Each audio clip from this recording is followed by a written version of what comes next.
The rain was coming down in sheets as I drove home, the wipers of my Honda Civic working overtime. I'd had a long day at the office, another coding project gone sideways, another round of debugging that felt like pulling teeth.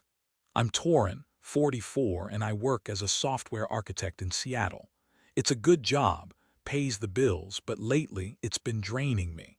I was looking forward to seeing my wife, Juniper. We've been married for 15 years, and even though the spark wasn't always as bright as it used to be, I still loved her. Or at least I thought I did. I pulled into the driveway, the familiar sight of our two-story house a small comfort in the gloom. I killed the engine, grabbed my briefcase, and headed inside. The house was quiet, too quiet. Juniper usually had music playing or was puttering around in the kitchen, getting dinner started. "Juniper," I called out, dropping my briefcase by the door. No answer. I walked through the living room, noticing a half-empty glass of wine on the coffee table. That was odd. Juniper rarely drank alone. I found her in the bedroom.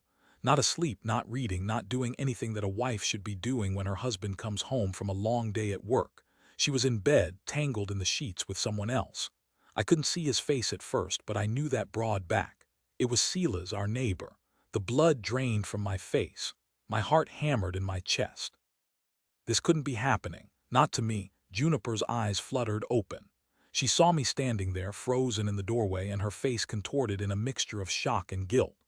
"Torin," she stammered, pulling the sheets up to her chest. Silas turned around, his expression a mix of defiance and embarrassment. He didn't say anything, just stared at me with those cold, calculating eyes. I wanted to punch him, to scream, to tear the room apart. But I couldn't move. I was paralyzed by disbelief. What is this?" I managed to choke out, my voice barely a whisper. Juniper started to cry. "Torin, I can explain." Explain what? That you're sleeping with our neighbor, in our bed, explain that." I finally found my voice, the words laced with venom. Silas got out of bed, grabbed his clothes, and started to dress. He didn't even have the decency to apologize. "I should go," he said, his voice flat. He brushed past me, not making eye contact, and disappeared out the door. I turned back to Juniper, my eyes burning with rage and hurt. "How could you do this to me?" "I don't know," she sobbed. It just happened. You just decided to sleep with our neighbor after 15 years of marriage, after everything we've been through." She buried her face in her hands.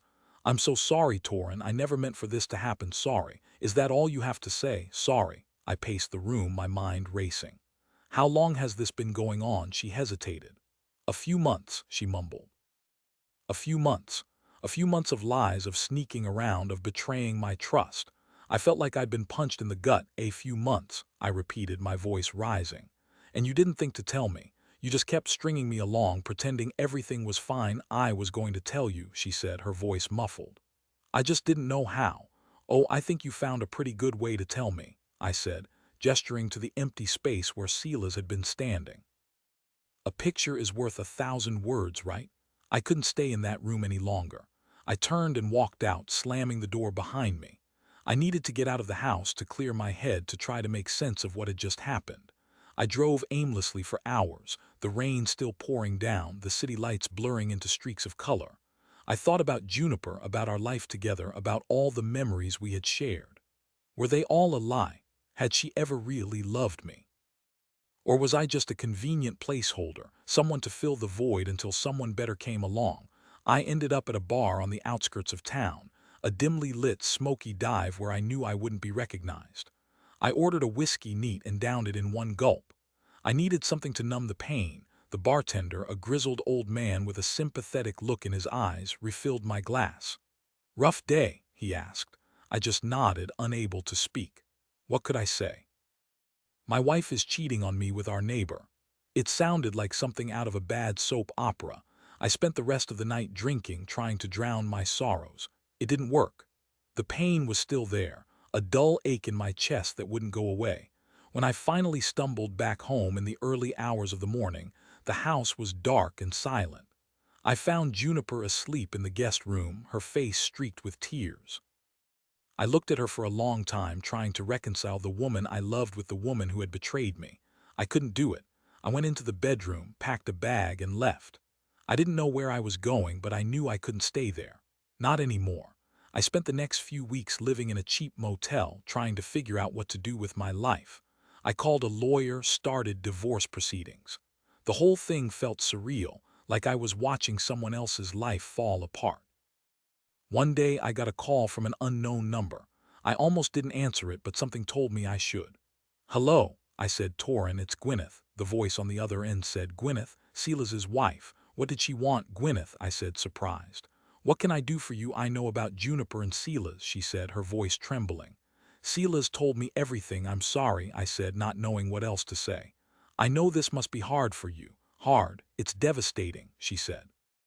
"I feel like my whole life has been a lie." We talked for a long time, sharing our stories, our pain, our anger. We found a strange sort of comfort in each other's misery. We were both victims of the same betrayal. "I don't know what to do," Gwyneth said, her voice breaking. "I feel so lost." "I know," I said. "I feel the same way. Maybe we could meet," she suggested. "Just to talk." I hesitated. "I don't know, Gwyneth. I don't think that's a good idea." "Please, Torin," she begged. "I really need someone to talk to who understands what I'm going through." I thought about it for a moment. She was right. We were the only two people who truly understood what the other was feeling. "Okay," I said.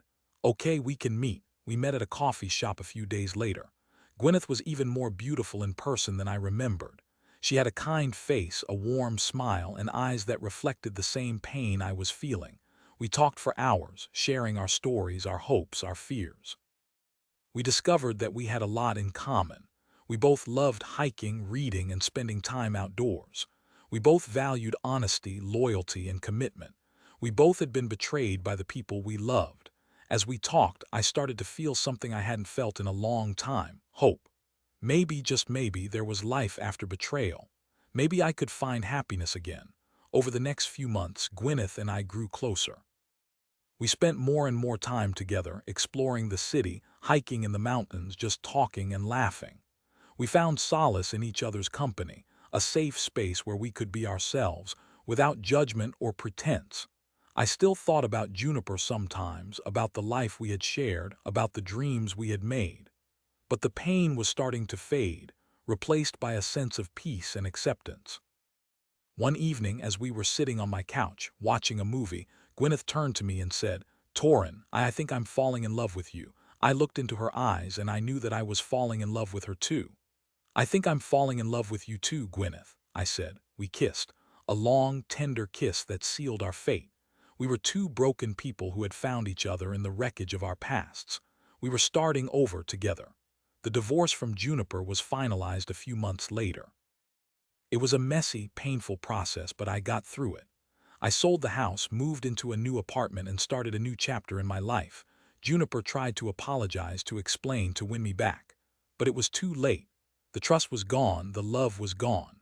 All that was left was a hollow shell of what we used to be. I heard through the grapevine that Juniper was having a hard time. Silas had left her, moved to another state. She was alone, broke, and miserable. I felt a twinge of sympathy for her, but I couldn't bring myself to forgive her. The pain she had caused me was too deep. Gwyneth and I are still together, stronger than ever. We've built a beautiful life together, based on honesty, trust, and love. We've learned from our pasts, and we're determined not to repeat the same mistakes. I never would have imagined that my wife's betrayal would lead me to find true love. It's a strange twist of fate, but I'm grateful for it. I've learned that even in the darkest of times, there is always hope. And sometimes the greatest blessings come from the most unexpected places. And as for Silas, well, let's just say that karma has a way of catching up with people. His business went bankrupt, he lost his house, and he's now living in a rundown apartment, working as a janitor. I don't take pleasure in his misfortune, but I can't say I feel sorry for him either. He got what he deserved. Life is full of surprises, both good and bad. The key is to learn from the bad and embrace the good. And never, ever underestimate the power of love and forgiveness, or the sting of betrayal.